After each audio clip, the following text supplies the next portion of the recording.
Here we have another water leak incident. Here I'm gonna button it up, put some fasteners in it to make it tighter to the stud.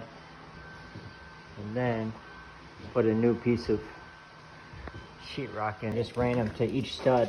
There's a stud here, and a stud here, and a stud here. Basically you have to have the drywall screws hit the backing, which are the studs, to make it firm and secure.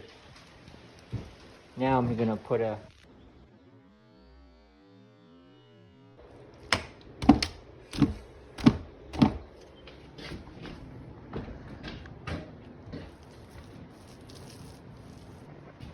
just touched it up. What an improvement. Well, here we are, right after. It's finally dry. And you can't even tell. Looks good, right?